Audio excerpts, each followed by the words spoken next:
সকালবেলা ঘুম থেকে উঠে আমার আগে প্রতিদিন যে কাজটা করতে হয় সেটা হচ্ছে আমার এই সুন্দর গাছগুলোকে পানি দেওয়া। আর আমি শখের বশে ২ টা পাখি পালন করেছি। ওদের প্রতিদিন আমার যত্ন নিতে হয়। যদিও ঘরগুলো পরিষ্কার করে দিতে হবে। আর এদিকে সকালবেলা আমি পেঁয়াজ, মরিচ ভেজে নিচ্ছি।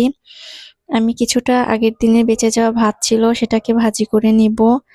আর সাধারণত শীতের সকালে এরকম গরম, গরম ভাত ভাজি খেতে ভালোই লাগে। আমার তো বেশ ভালোই লাগে। আর এদিকে গলার অবস্থাটাও আমার এতটাই খারাপ, সকালবেলা উঠে আগে চা করে খেলাম। তারপরে দুপুরে রান্নাবান্না শুরু করে দিয়েছি। এইদিকে টমেটো বাগার দিয়ে নিবো। আমরা বগুড়ার মানুষ অনেক সময় বাগারও বলে থাকি, তেলানিও বলে থাকি। আপনাদের কোন, কোন এলাকায় কি বলে থাকে অবশ্যই কমেন্টে জানাবেন। দেখেন কালারটা দেখতে এত সুন্দর লাগছে। এটা কিন্তু খেতেও অনেকটা মজা। অন্য চুলায় একপাশে আমি বাঁধাকপি ভাজি করে নিচ্ছি। আসলে শীতের সব খাবারই অনেক ভালো লাগে।